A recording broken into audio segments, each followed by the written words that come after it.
Our second speaker of this morning, and I just met Raul just a couple of minutes ago, and I'm really looking forward to what he has to say. Raul Calleja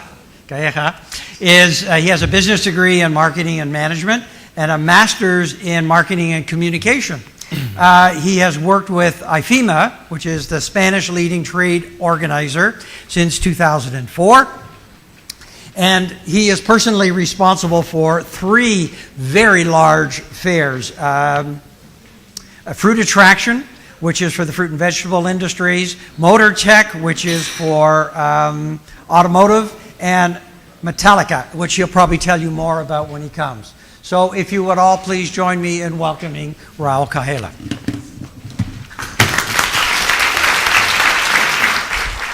Okay, good morning to everybody. It's quite interesting to know that even if we came from different countries, we are talking the same language, we are talking about the same problems, and it's really an opportunity for all of us to share with you all these experiences. Thank you very much. Good morning.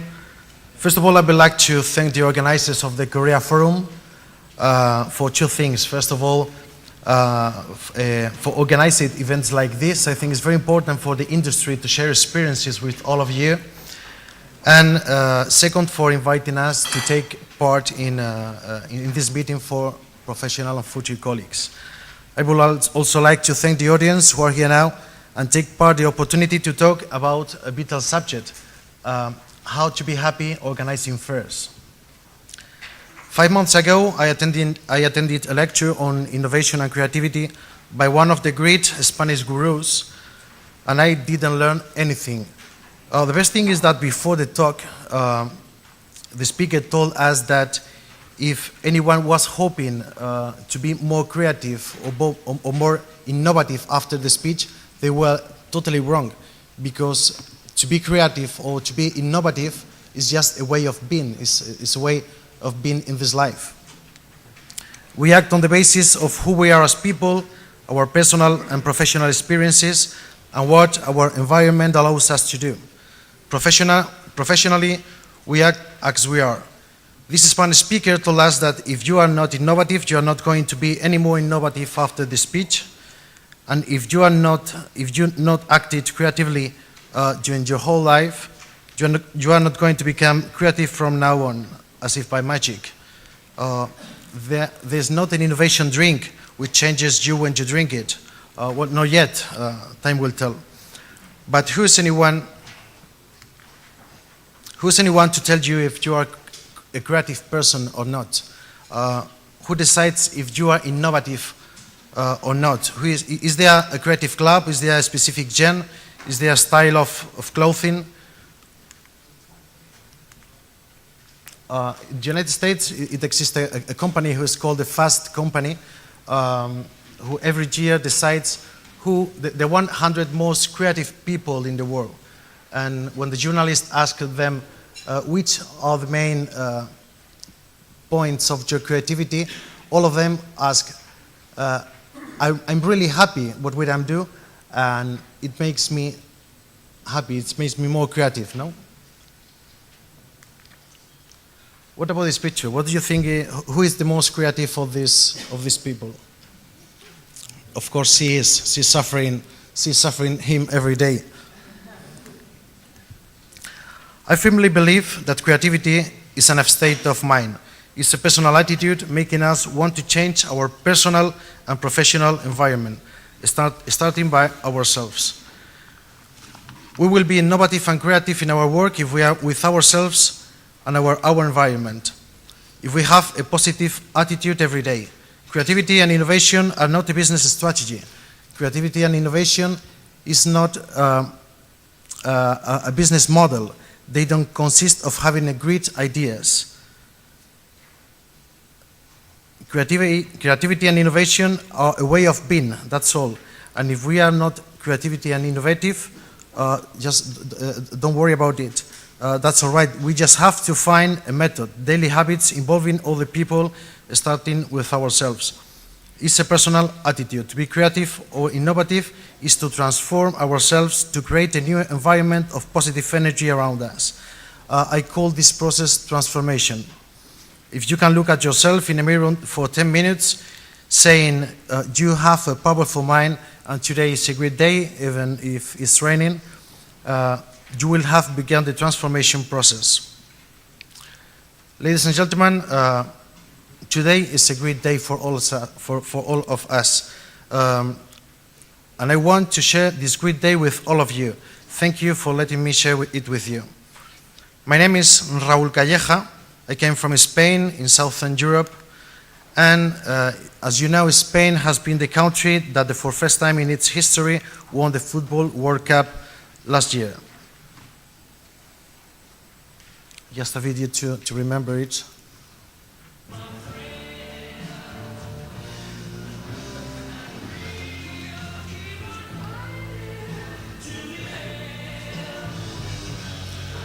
Sorry, it's just the beginning of the...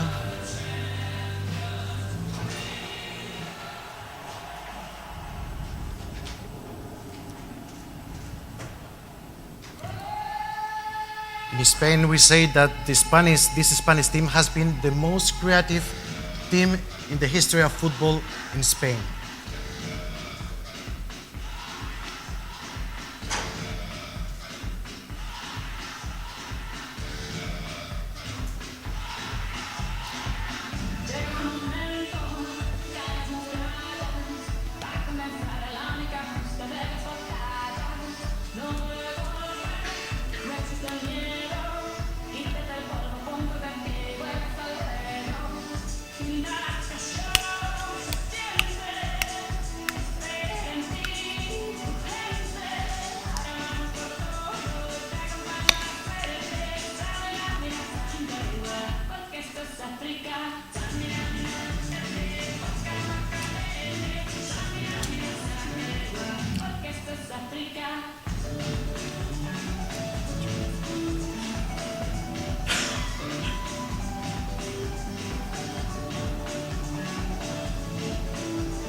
For me, the color of the creativity is the red, and everybody in Spain said that we won the cup because the color of our shirt, the red.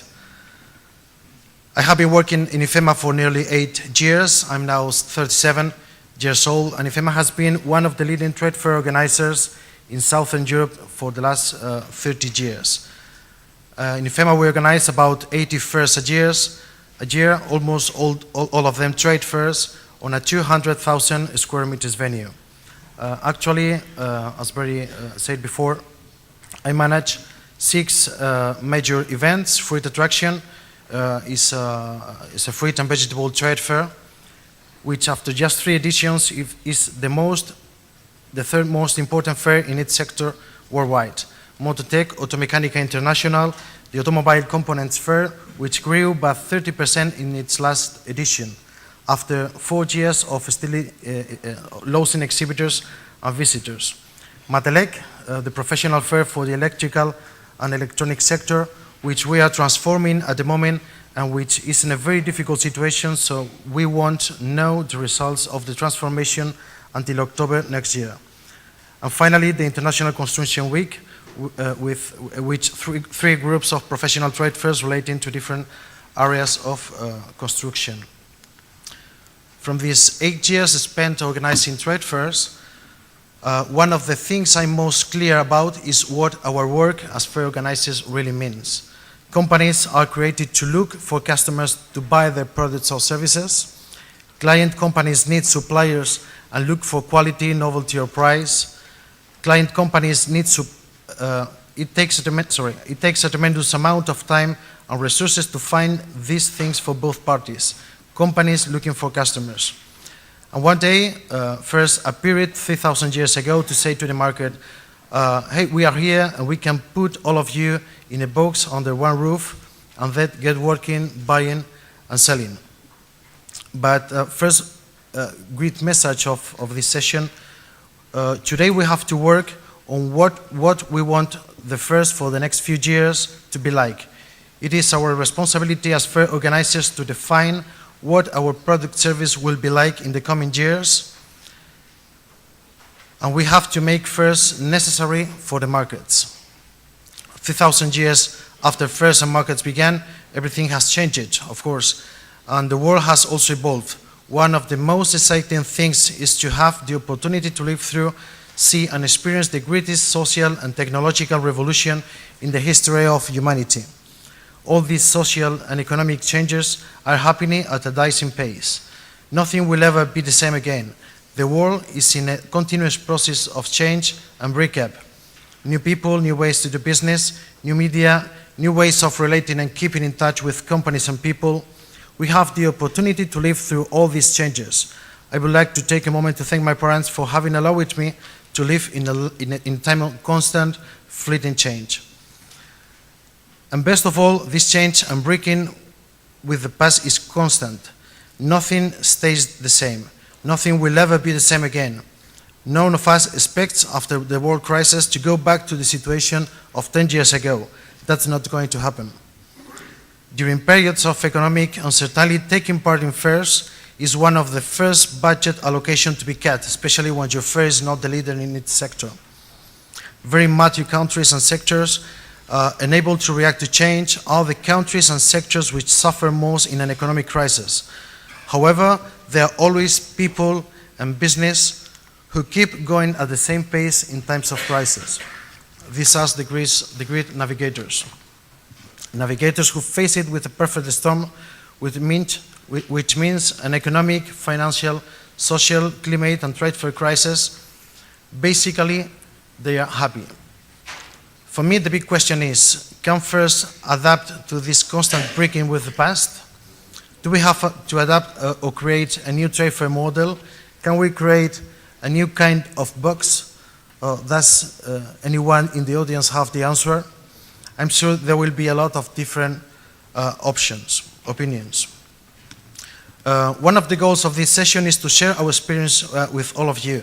An experience which is not based on how we organize the fairs, but on a way of working, a way of being, a set of habits and behavior which enable us to multiply the number of happy moments in our lives, for ourselves and those around us. A way of being, of living our lives, which automatically leads to personal and professional success, a personal transformation which helps us earn money. I think it's very important for everybody to identify which is the special skill. I mean, a special skill is managing products in crisis, fairs in crisis, fairs which are in a very difficult situation which might not be held again. The fairs nobody wants to manage, reactivating, reanimating, rebuilding, recreating. We are steering through that the world's economics call the perfect storm. We are navigating in troubled waters. Okay, let's get started with this method. How do you reactivate a fair in the perfect storm? A fair suffering the effects of a crisis in the economic, the sector and fairs. We are talking about the 5 keys to happiness. That is just a method of work. Okay.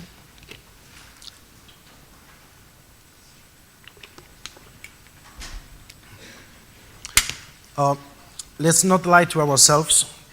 We work, we do things, we talk, we eat, we love, we make commitments, we get dressed, we communicate, we live professionally in exactly the same way we live personally. We work just as we are in our private lives. If not, we are lying to ourselves. It is true or not? If we want to create commercial loyalty in our environment, in our work, the first thing we have to do is to transform ourselves.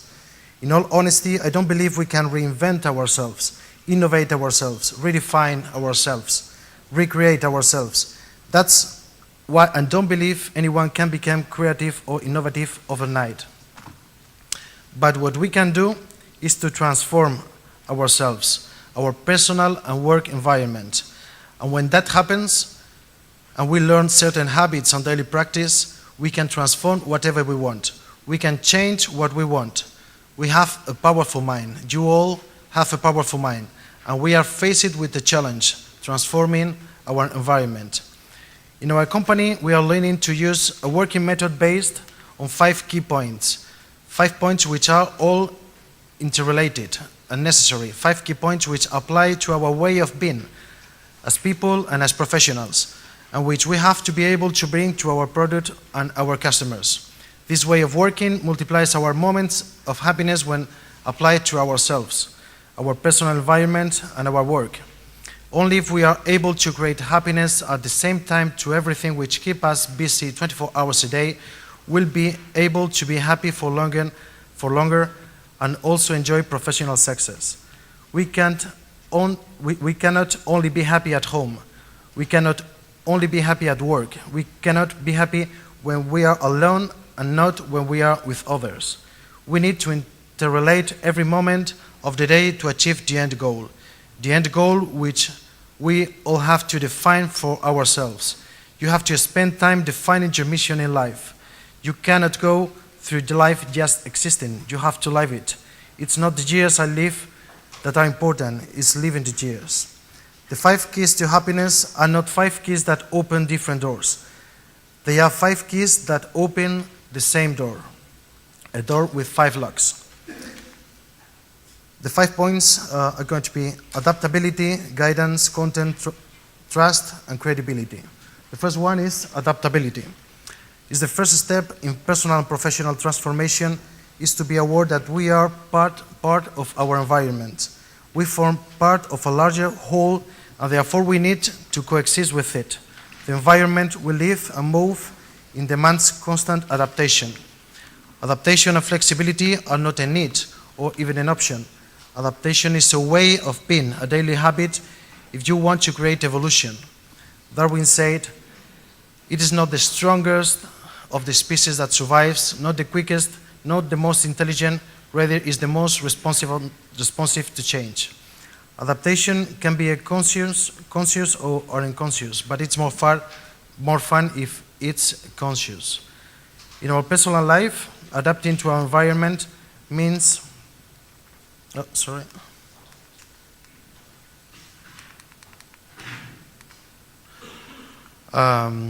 in our personal life, adapting to our environment means we have to be capable to enhance the good qualities of the people or clients around us. We are not the axis that everything revolves around. We have to be the force that makes everyone else turns. We must identify the unique qualities of each person, their mindset, their way of thinking, what motivates them, family, business, hobbies, their favorite food, the music, their ambitions, their personal goals, whatever, and help them achieve it. Be the personal advisor to get what they want. Devote yourself to them, involve yourself in achieving their goals and desires. We are talking about emotional marketing. If you achieve it, you are adapting to the environment. What about our children and our parents? We want them to be like us. And that is a very big mistake. Adapting means constantly asking them what they want to do and achieve and helping them to do it. This is adapting to the environment. They are just daily habits and it's just a way of being. How have we applied this concept to our fairs? Using a model we call a made-to-measure fair. The made-to-measure fair consists of, first of all, identifying the goals that each of the participating companies, exhibitors or visitors needs to achieve by taking part in the further objectives, because the objectives of each company are really very different depending on their size, life cycle, image goals, sales goals, geographical areas. We cannot offer the same product to everyone. We have to adapt it. How much time do our exhibitors spend identifying the goals they want to achieve by participating in our fair? The big companies do it, but what about the other 90%? And if they set goals, how many companies tell the fair organizer? The first step consists in adapting our product to our client, is asking them what their goals are. make your clients spend some time thinking about what they want to get out of the fair. Just doing this will make it much easier for them to take part in the fair and achieve their goals and come back for the next edition. Second, reinvesting the financial resources of the fair in ensuring their goals are fully achieved. Developing tools which enable each company to meet their goals. Investing in each client. There are basically two ways of investing for the fair to go well. Investing in the invitation to attend the fair from the fair organization, or investing in that invitation on the basis of the exhibitor's own invitation to the clients, the visitors of the fair. Investing in each company means investing in my client's client. If we guarantee the demand for visitors, the exhibitor's decision to take part will be easier, and investing in my client's client is investing time and resources. And three, we are transforming our product to offer companies a made-to-measure event to suit their particular needs. There is a change of mindset. Before we are telling our client that they use it to take part in a fair, and now we are organizing a trade. We are organizing the made-to-measure event within a fair way and making them part of their own success. We are making ourselves part of the success. They will see us as a necessary partner in the business. They will see us as necessary to the business. They will trust us. They will be loyal to us even if the result is not totally positive, because we will be part of the necessary environment. This is the first key, adaptability. This tool requires a free calling to serve on the part of all the members of our organization. The real difficulty lies in being able to make our product or service flexible. It's very difficult, but it's really necessary.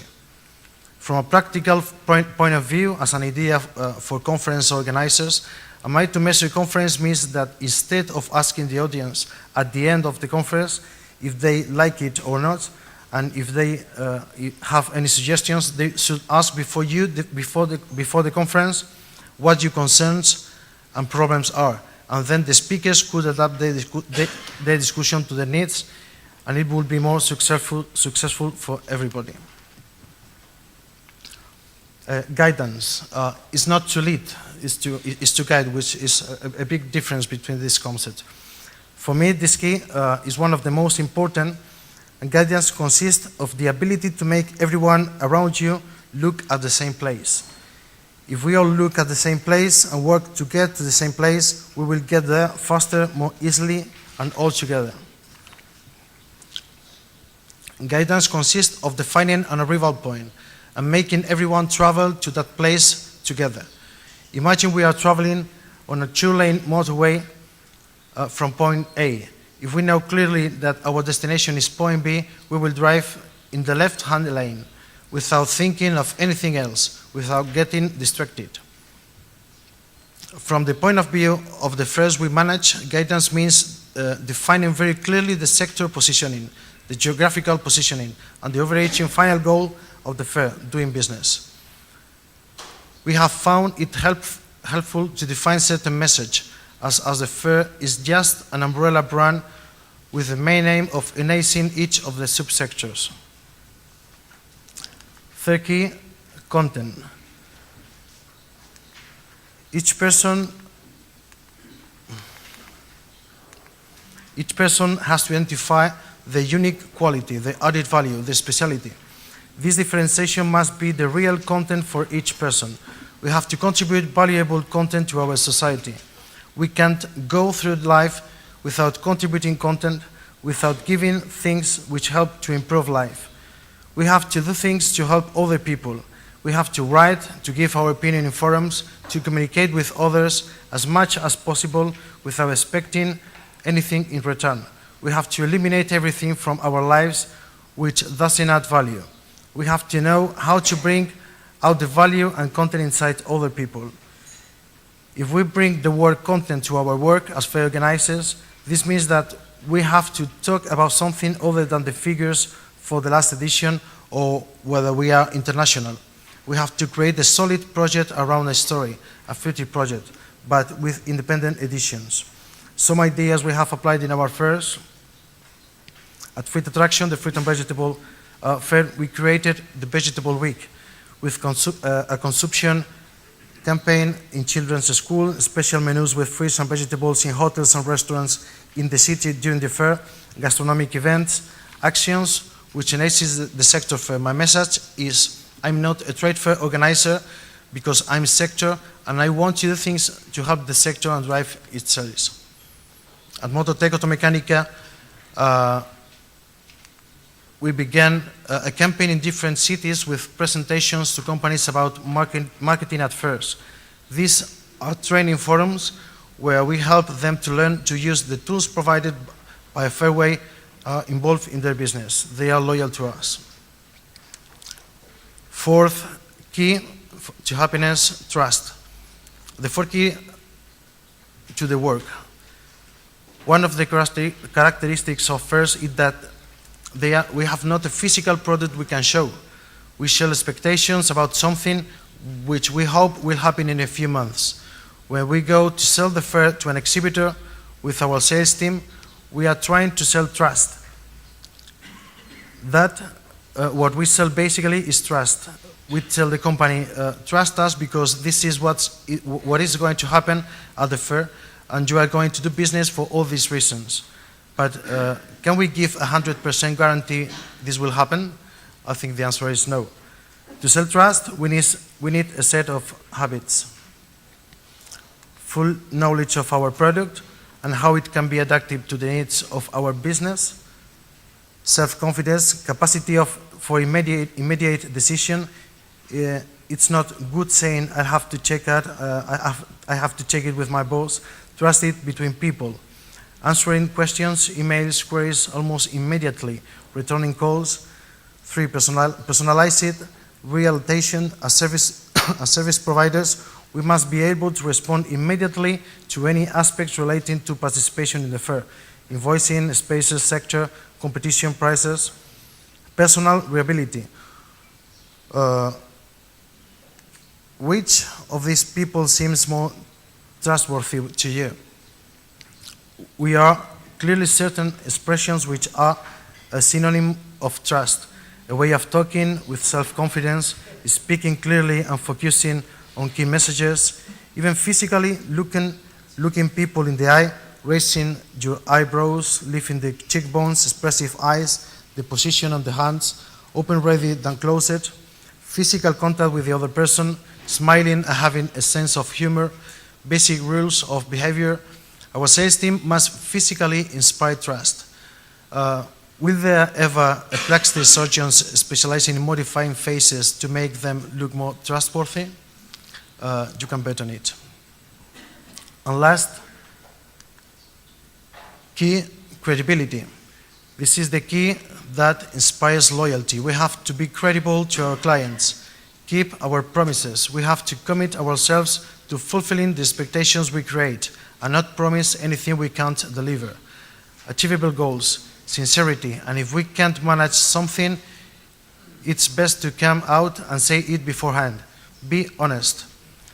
I have won some very good clients promising a lot, being aware that I couldn't do it, and then called those clients to tell them that I have tried everything I could, but I can't do it. A real affinity is fundamental for creating trust and credibility. Ladies and gentlemen, these are the 5 keys to personal happiness which have given us good results and professional success in our fairs,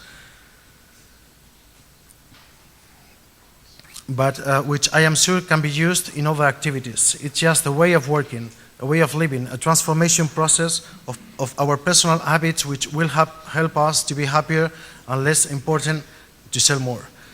I invite you to use your powerful mind to transform your environment and yourself. It's a lot of fun. I invite you, whenever you make a sales presentation, a pitch, to ask yourselves how do you want people to feel when you have finished your presentation? What do you want them to think about you and your project? For finishing, a video which is the real transformation. What's your name, darling? My name is Susan Boyle. Okay, Susan, where are you from? I'm from Whiteman, near Barfleet, West Lothian. It's a big town. It's a sort of collection of, villages. That's a big bit. And how old are you, Susan? I am 47. And that's just one side of me.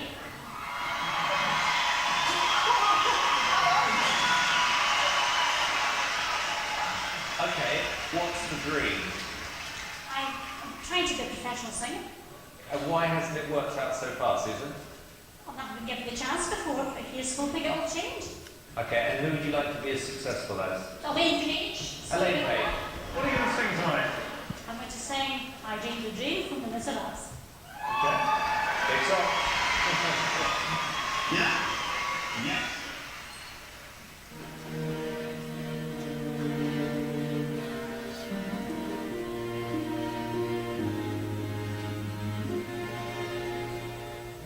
I dreamed a dream in time gone by.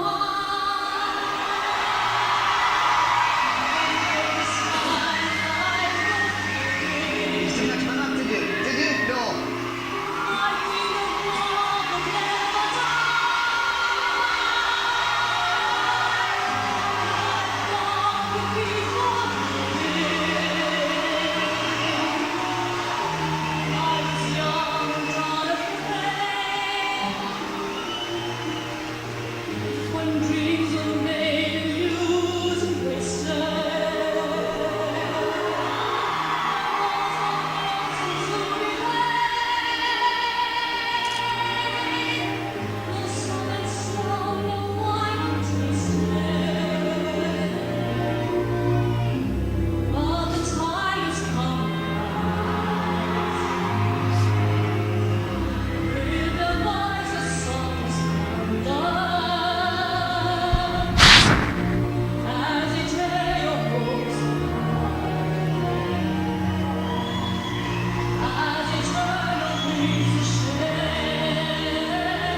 She's happy now. Huh?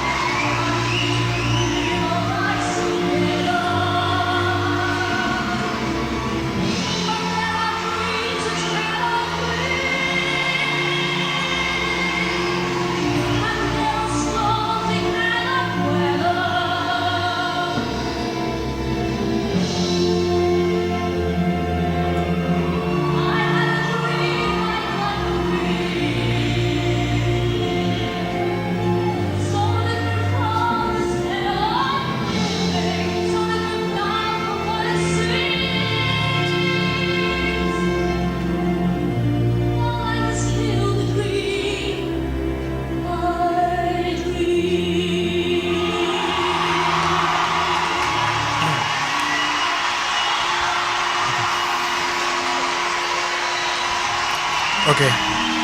Thank you very much for your time. I think.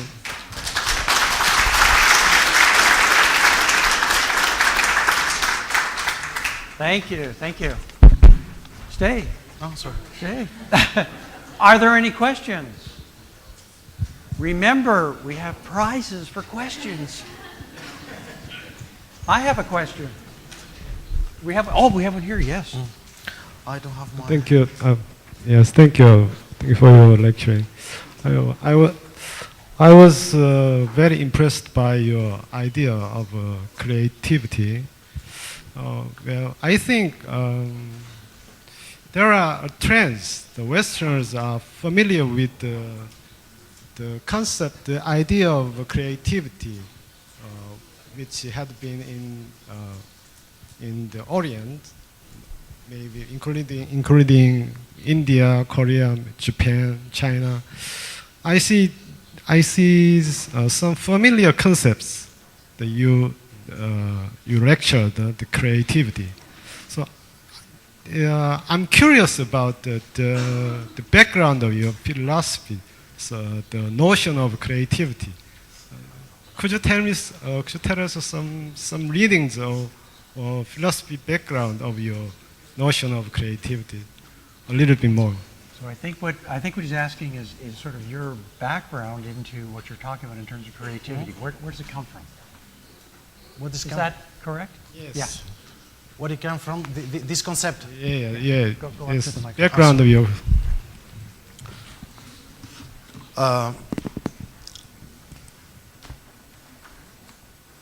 Well, the concept comes from what is true is that the world is changing, and we have to adapt our fare to our customers.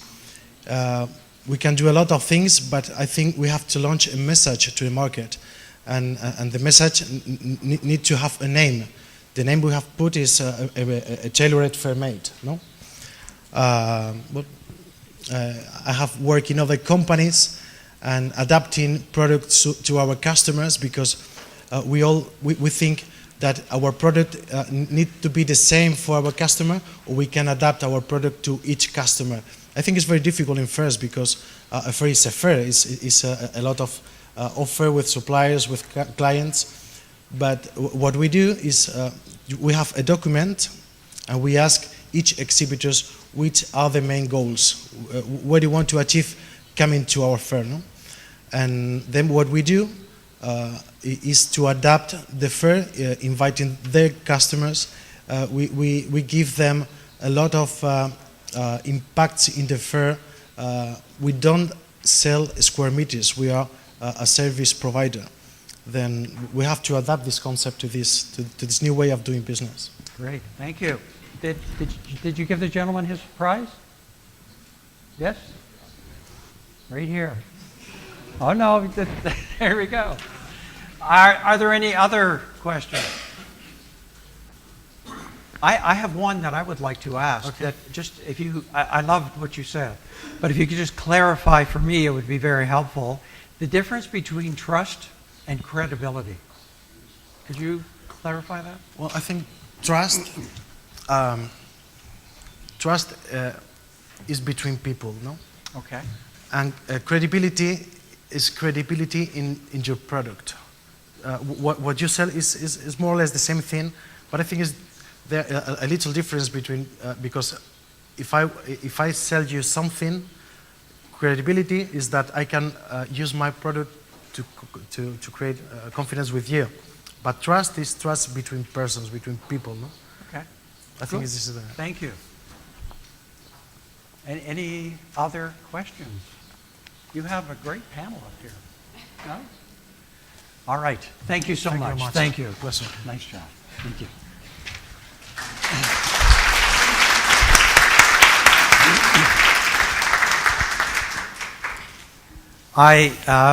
A few years ago, I read a book on happiness, and as I was sitting there listening to Raul, I was stretching my brain trying to remember the title, but I couldn't.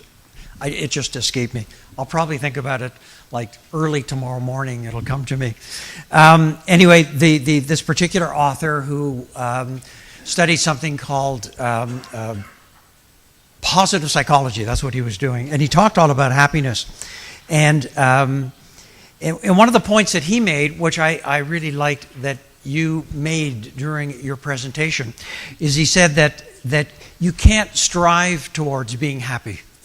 That's not something that, it's not a goal to be happy, because we can't predict what's going to happen.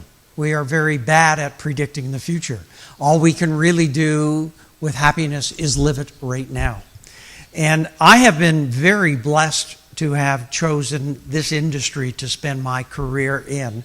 And one of the things that has always struck me about the people who are in our business is that people who are in our business, from my perspective, are people who really like doing what they do. This is not a 9-to-5 job where you go and you work and then you go home. This is a job where we have tremendous differences in pressure and in terms of time and in terms of commitment. and my perception of the people who work in this industry are that we're just pretty happy people doing what we do and really happy to get up every morning and do it again.